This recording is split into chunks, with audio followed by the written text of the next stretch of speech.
Hello students, welcome to master the study point.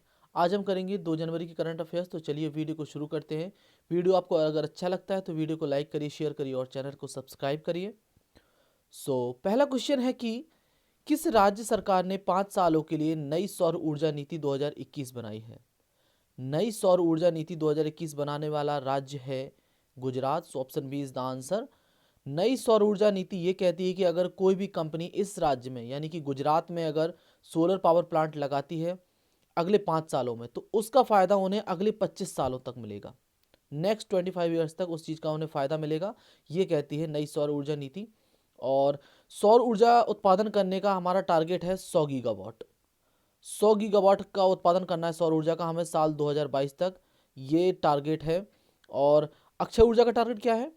Akshay ऊर्जा का target है 175 गीगावाट 2022 तक। 175 गीगावाट 2022 तक और 450 गीगावाट 2030 तक, ये है अक्षय ऊर्जा का। जबकि सौर ऊर्जा का है 100 गीगावाट।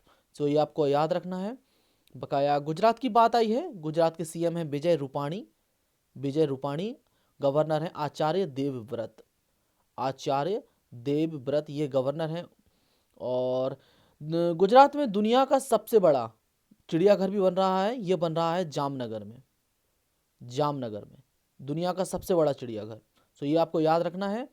और गुजरात में दुनिया का सबसे बड़ा जिंक स्मेल्टर संयंत्र भी लगा है। जिंक स्मेल्टर संयंत्र ये भी लगा है, दुनिया का सबसे बड़ा। गुजरात का शिवराजपुर जो बीच है, शिवराजपुर बीच ये पड़ता है द्वारका में। जो द्वारका है वहाँ पर शिवराजपुर बीच है, उसको ब्लू फ्लैग सर्टिफिकेट भी मिला है, ये भी आपको याद रखना है। Blue flag certificate. और ये कौन सी संस्था देती है ब्लू फ्लैग सर्टिफिकेट? ये देती है FEE संस्था। एक फी संस्था है, ये संस्था देती है ब्लू फ्लैग सर्टिफिकेट, जो कि मिला है गुजरात के शिवराजपुर बीच को। ये आपको याद रखना है। और जामनगर की बात आई है तो मैं एक बात और बता दूं आपको। जामनगर में ही आयुर्वेद कॉलेज बन रहा है जिसका नाम है ITRA, institute for training and research in Ayurveda. Institute for training and research इन आयुर्वेदा ये भी बन रहा है गुजरात में। और गुजरात में एक योजना चल रही है जिसका नाम है मुख्यमंत्री महिला कल्याण योजना। मुख्यमंत्री महिला कल्याण योजना। किसान सर्वोदय योजना भी चल रही है यहाँ पर। यहाँ पर भावनगर में, भावनगर एक जगह है गुजरात में, वहाँ पर दुनिया का सबसे बड़ा CNG पोर्ट टर्मिनल भी बना है। CNG पोर्ट टर्मिनल, ये भी आपको याद रखना है। क्लियर है? तो इतनी सब बातें आपको याद रखनी है गुजरात के बारे में। इंडियन ऑयल कॉरपोरेशन ने किस शहर में तेल रिफाइनरियों व टरबाइन के लिए देश का पहला रिमोट मॉनिटरिंग सिस्टम लॉन्च किया है? ये क्या है रिमोट मॉनिटरिंग सिस्टम? इसके जरिए जो टरबाइन चलती हैं रिफाइनरियों में उन पर नज़र रखी जा सकेगी इस सिस्टम के जरिए। ठीक है। ये इंडियन ऑयल कॉरपोरेशन ने किया है और ये किया गया है हैदराबाद में। ठीक है, हैदराबाद। हैदराबाद में किया गया है, ये हैदराबाद में है फलकनुमा पैलेस। काफ़ी आता है एग्जाम में, फलकनुमा पैलेस कहाँ है? तो हैदराबाद में है। चौमोहल्ला पैलेस है यहाँ पर, चौमोहल्ला पैलेस। यहाँ पर एक बहुत ही फेमस म्यूजियम है, सलार जंग म्यूजियम। सलार जंग संग्रहालय भी यहाँ पर स्थित है। और हैदराबाद की बात आई है, हैदराबाद पड़ता है तेलंगाना में। और तेलंगाना ने एक योजना बनाई है अपनी जिसका नाम है साइब हर कैंपेन, जिसको बोलते हैं साइब हर कैंपेन। ये महिलाओं की रक्षा के लिए बनाया गया है साइब हर, ये भी आपको याद रखना है। और हैदराबाद में एक कृषि मेघ नामक एक डेटा रिकवरी सेंटर भी बनाया गया है, कृषि मेघ, ये भी आपको याद रखना है। ठीक है। और ये बनाया किसके द्वारा गया है? ये बनाया गया है ICAR के द्वारा, जिसे बोलते हैं Indian council of agriculture research. Indian council of agriculture research. तेल गैस और इस्पात मंत्री कौन है हमारे? ये हैं धर्मेंद्र प्रधान। धर्मेंद्र प्रधान तेल गैस और इस्पात मंत्री हैं। पंडित सतीश व्यास को तानसेन सम्मान 2020 से सम्मानित किया गया है। यह किस वाद्य यंत्र को बजाते हैं? तानसेन सम्मान ये मध्य प्रदेश गवर्नमेंट के द्वारा दिया जाता है और ये बजाते हैं santoor. Option A is the answer, santoor. और मध्य प्रदेश की बात हुई है तो मैं बता दूं आपको, जो ग्वालियर है, ग्वालियर और ओरछा, ओरछा, इन दोनों को अभी अभी यूनेस्को के विश्व विरासत शहरों में शामिल किया गया है, वर्ल्ड हेरिटेज सिटीज।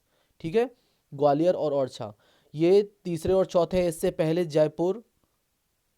पहले जयपुर को भी किया जा चुका है, तो ये भी आपको याद रखना है। क्लियर है। बकाया ग्वालियर की बात आई है तो ग्वालियर में दिव्यांगों के लिए खेल केंद्र भी बन रहा है। दिव्यांगों के लिए खेल कूद केंद्र भी बन रहा है, जिसे बोलते हैं centre for disability sports. Okay, so ये भी आपको याद रखना है। और ओरछा पड़ता है निवाड़ी जिले में, जो कि सबसे नया जिला बना है मध्य प्रदेश में, निवाड़ी जिले में पड़ता है। और कोई नया जिला बना है क्या? हाँ, अभी एक नया जिला बना है कर्नाटक में, जिसका नाम है विजयनगर। विजयनगर नया जिला बना है और ये बना है बल्लारी से कटकर। आपको याद होगा विजयनगर और जो बल्लारी है ये वहीं पड़ता है जहां आपको याद हो हम्पी की गुफाएं वगैरह हैं, जहां बहुत पर्यटन होता है हम्पी की गुफाओं में, वही ये विजयनगर है। क्लियर है। विजयनगर साम्राज्य। शांतनु महापात्रा का निधन हो गया, यह किस क्षेत्रीय संगीत से जुड़े थे? शांतनु महापात्रा ये जुड़े थे उड़िया संगीत से। So option C is the answer, Odia संगीत। उड़ीसा की राजधानी है भुवनेश्वर। और भुवनेश्वर में हॉकी वर्ल्ड कप भी होगा, ये आपको याद होगा। ये दो जगहों पर होगा, एक तो भुवनेश्वर में और एक होगा राउरकेला में। ये भी आपको याद रखना होगा। सीएम है नवीन पटनायक, गवर्नर हैं गणेशी लाल यहाँ के गवर्नर हैं। नेक्स्ट है, किसे mother Teresa memorial award for social justice 2020 से सम्मानित किया गया है? मदर टेरेसा मेमोरियल अवार्ड, वैसे ये क्वेश्चन आया भी था कि मदर टेरेसा मेमोरियल अवार्ड ये किस संगठन के द्वारा दिया जाता है, तो मैं बता दूं आपको, ये दिया जाता है हारमोनी फाउंडेशन के द्वारा। हारमोनी फाउंडेशन के द्वारा ये दिया जाता है, ये भी आपको याद रख लेना है। और ये दिया गया है विकास खन्ना, प्रदीप कुमार, के सैलजा, संजय पांडे, तो इसका मतलब उपरोक्त सभी लोगों को दिया गया है ये। ठीक है। विकास खन्ना आपको पता है ये सैफ हैं मशहूर। प्रदीप कुमार कौन है? प्रदीप कुमार एक डॉक्टर हैं, ये एक डॉक्टर हैं मशहूर। के सैलजा केरल की स्वास्थ्य मंत्री हैं। और संजय पांडे एक आईपीएस अधिकारी हैं। ठीक है, तो इन सबको आपको याद रखना है। विकास खन्ना, प्रदीप कुमार, के सैलजा और संजय पांडे। और मदर टेरेसा मेमोरियल अवार्ड ये दिया जाता है हारमोनी फाउंडेशन के द्वारा। किस राज्य ने एक जिला एक शिल्प नामक अभियान शुरू किया है? एक जिला एक शिल्प अभियान, ऐसा ही कुछ अभियान चल रहा है उत्तर प्रदेश में। ठीक है, जिसमें किसी एक प्रोडक्ट को फोकस किया जाता है एक जिले के, जिसका सरकार मार्केटिंग करती है, जिससे लोगों में वो प्रोडक्ट पहुंचे और जिसकी ज़्यादा बिक्री हो, है ना। तो ऐसा ही एक जिला एक शिल्प कार्यक्रम शुरू किया गया है मध्य प्रदेश गवर्नमेंट के द्वारा। सो आपको ये भी याद रखना है, ये मध्य प्रदेश गवर्नमेंट ने शुरू किया है। मध्य प्रदेश की राजधानी है भोपाल। और भोपाल में बहुत ही फेमस ताल है जिसका नाम है भोज ताल, और ये एक रामसर स्थल। ओके, चलिए मैं क्वेश्चन पूछता हूं आपसे कि रामसर जो कन्वेंशन हुआ था वो कौन से साल में हुआ था, ये आपको मुझे बताना है। रामसर सम्मेलन। ठीक है, सो ये आपको बताना है। बकाया भोपाल में दो झील भी हैं, एक तो अपर लेक है और दूसरी है लोअर लेक। अपर लेक और लोअर लेक दो झील भी हैं यहाँ पर। यहाँ मध्य प्रदेश में 3 यूनेस्को वर्ल्ड हेरिटेज साइट्स हैं। एक तो है भीमबेटका की गुफाएं, सांची स्तूप और खजुराहो के मंदिर। ये यूनेस्को वर्ल्ड हेरिटेज साइट है। यूनेस्को का मुख्यालय है पेरिस में, और पेरिस में मुख्यालय है रिपोर्टर्स विदाउट बॉर्डर्स का, FATF का। क्लियर। तो जितना ज़्यादा आप जोड़ के एक दूसरे से याद करते चलोगे उतना ज़्यादा आपको याद होता जाएगा। क्वीन एलिजाबेथ ने किसे सर्वोच्च नागरिक सम्मान नाइटहुड से सम्मानित किया है? नाइटहुड सम्मान जिसे मिलता है उसके नाम के आगे सर जुड़ जाता है, सर। ओके, सो ये दिया गया है लुइस हैमिल्टन को। लुइस हैमिल्टन फार्मूला 1 रेसर हैं और ये 7 बार वर्ल्ड चैंपियन हैं। 7 बार वर्ल्ड चैंपियन, ये भी आपको याद रखना है। ओके, और लुइस हैमिल्टन को दिया गया है और ये क्वीन एलिजाबेथ के द्वारा दिया गया है। और क्वीन एलिजाबेथ है कहाँ की? ब्रिटेन में। तो ब्रिटेन के जो प्रधानमंत्री हैं जिनका नाम है बोरिस जॉनसन, ये रिपब्लिक डे परेड में हमारी हिस्सा लेंगे। 2021 की रिपब्लिक डे परेड में ये मुख्य अतिथि होंगे, ये भी आपको याद रखना है। क्लियर है। पोम्पई किस देश का प्राचीन शहर है जो हाल ही में खबरों में था? पोम्पई पोम्पई इसलिए खबरों में था, देखिए मैं आपको बताता हूँ। इस शहर में दो तीन ज्वालामुखी हैं। एक तो है माउंट एटना, दूसरा है माउंट स्ट्राम्बोलाई, और तीसरा है माउंट वेसुवियस। तो माउंट एटना और माउंट स्ट्राम्बोलाई ये दोनों ज्वालामुखी तो काफ़ी एक्टिव ज्वालामुखी हैं, काफ़ी। लेकिन जो माउंट वेसुवियस है वो सुसुप्त ज्वालामुखी है, एक इनएक्टिव ज्वालामुखी है।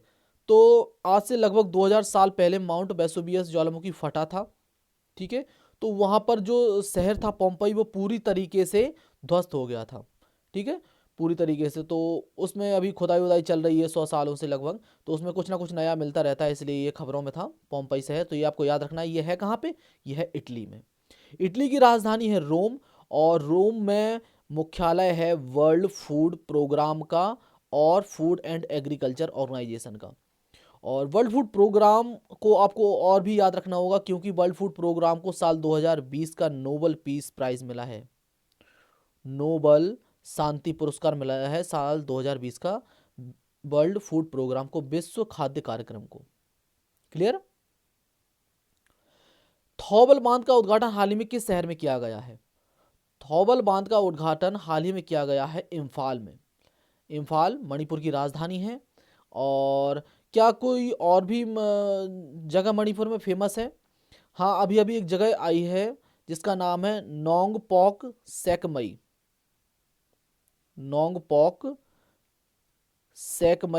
ये एक पुलिस स्टेशन है, ठीक है। तो ये बेस्ट पुलिस स्टेशन है, भारत का डिक्लेयर किया गया है, भारत का बेस्ट पुलिस स्टेशन है नोंगपोक सेकमई। क्लियर है? तो ये आपको याद रखना है। और दो लोगों को और आपको याद रखना होगा जो मणिपुर के हैं। एक तो है ज्ञानेंद्रो निगोम्बाम। ये क्यों फेमस है? क्योंकि इनको हॉकी इंडिया का प्रेसिडेंट नियुक्त किया गया है, अभी हॉकी इंडिया का अध्यक्ष नियुक्त किया गया है ज्ञानेंद्रो निगोम्बाम को। और एक व्यक्ति और हैं जिनका नाम आपको याद रखना होगा, जिनका नाम है थंगजाम धबाली सिंह। ये इनको क्यों याद रखना होगा? क्योंकि इनको order of rising sun award मिला है, ऑर्डर ऑफ राइजिंग सन, जो कि जापान का सर्वोच्च नागरिक सम्मान है। Okay, order of rising sun Thangjam Dhabali Singh. ये दोनों लोगों को आपको याद रखना होगा मणिपुर के। और मणिपुर में एक नेशनल पार्क भी है जिसे बोलते हैं Keibul Lamjao national park. Okay.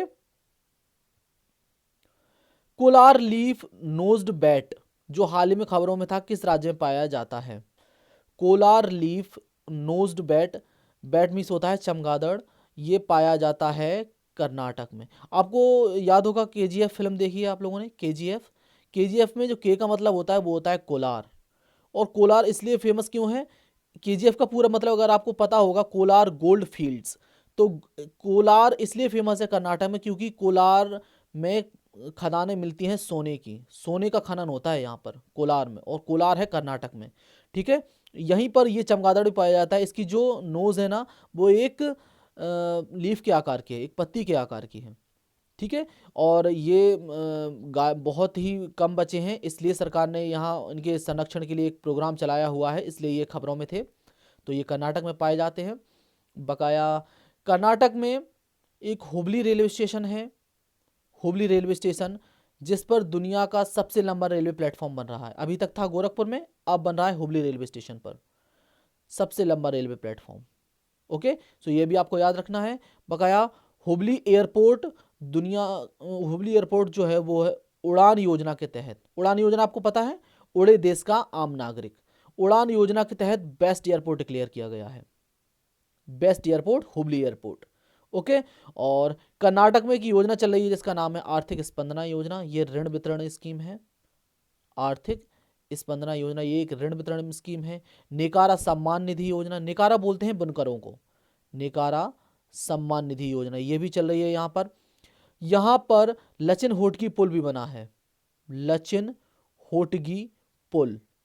ये जोड़ेगा कर्नाटक को महाराष्ट्र से, महाराष्ट्र को कर्नाटक से जोड़ेगा लचिन होडगी पुल। और ये अगर आपसे पूछे किस नदी पर बना है तो ये बना है भीमा रिवर पर, भीमा रिवर पर बना है ये पुल, ये भी आपको याद रखना है। और एक बात और, यहाँ एक ट्रेन चली है रोरो ट्रेन जिसे बोलते हैं, जो चली है सोलापुर से बेंगलुरु तक, सोलापुर से बेंगलुरु तक। सोलापुर है महाराष्ट्र में, बेंगलुरु है कर्नाटक में, तो ये बातें भी आपको याद रखनी होंगी साथ साथ। और कुछ है क्या कर्नाटक के बारे में? हाँ, एक रेलवे स्टेशन है कर्नाटक में जिसका नाम है अरासल्लू रेलवे स्टेशन, अरासल्लू रेलवे स्टेशन। इस पर मालगुडी संग्रहालय बना है। मालगुडी डेज आप लोगों ने नेशनल पे जो आता था वो देखा होगा, तो वही मालगुडी संग्रहालय भी बना है अरासल्लू रेलवे स्टेशन पर। अरासल्लू रेलवे स्टेशन है शिमोगा जिले में, और शिमोगा में बना है, शिमोगा में बना है क्या? मंकी पार्क, मंकी पार्क बना है शिमोगा जिले में, तो ये भी आपको याद रखना है। तो ये सब बातें आप याद करते चलिए एक दूसरे से जोड़ जोड़ के। जुको वैली के जंगलों में भीषण आग लगी है, ये किस राज्य में स्थित है? जुको वैली ये स्थित है मणिपुर और नागालैंड के बॉर्डर पर। क्लियर? काफ़ी भीषण आग लग गई है, तो ये आ सकता है एग्जाम में। तो ये मणिपुर और नागालैंड के बॉर्डर पर स्थित है। राघवेंद्र सिंह चौहान को किस हाईकोर्ट का मुख्य न्यायाधीश नियुक्त किया गया है? राघवेंद्र सिंह चौहान उत्तराखंड के नए चीफ जस्टिस बने हैं, और बकाया छह चीफ जस्टिस बने हैं अभी अभी, मैं आपको बता देता हूं। एक तो हो गए राघवेंद्र सिंह चौहान, यहाँ लिखे हैं सब। फिर है हिमा कोहली जो तेलंगाना उच्च न्यायालय की बनी है, और इनका नाम आपको याद रखना होगा हिमा कोहली का, क्योंकि ये एकमात्र चीफ जस्टिस हैं महिला भारत में किसी भी हाई कोर्ट की। भारत के जितने भी हाई कोर्ट हैं उनमें एकमात्र महिला चीफ जस्टिस हैं हिमा कोहली, और ये तेलंगाना उच्च न्यायालय की बनी है। जितेंद्र महेश्वरी बने हैं सिक्किम उच्च न्यायालय के, मोहम्मद रफीक बने हैं मध्य प्रदेश उच्च न्यायालय के, अरूप कुमार गोस्वामी बने हैं आंध्र प्रदेश उच्च न्यायालय के, और एस मुरलीधर बने हैं उड़ीसा उच्च न्यायालय के। तो ये 6 लोगों की नियुक्ति हुई है अभी अभी, तो ये आपको याद रखने होंगे। रेलवे बोर्ड के नए अध्यक्ष और सीईओ के रूप में किसे नियुक्त किया गया है? रेलवे बोर्ड के नए अध्यक्ष और सीईओ बनाए गए हैं अभी, इनका नाम है सुनीत शर्मा। इससे पहले कौन थे? इससे पहले थे वीके यादव, वीके यादव इससे पहले थे। और वैसे अध्यक्ष तो पहले भी था पद रेलवे बोर्ड में, लेकिन सीईओ का पद पहली बार सृजित किया गया था, और पहले सीईओ बने थे वीके यादव, उसके बाद बने हैं सुनीत शर्मा। तो ये आपको याद रखना होगा। सो ये था हमारा आज का यानी कि 2 जनवरी के करंट अफेयर्स का वीडियो आपको अगर अच्छा लगा हो तो वीडियो को लाइक करिए, शेयर करिए और सब्सक्राइब करिए। और आप हमें फेसबुक पर भी फॉलो कर सकते हैं, हमारी आईडी है study@मां Sharda. Thank you so much for watching this. Stay safe, stay healthy and most importantly keep studying.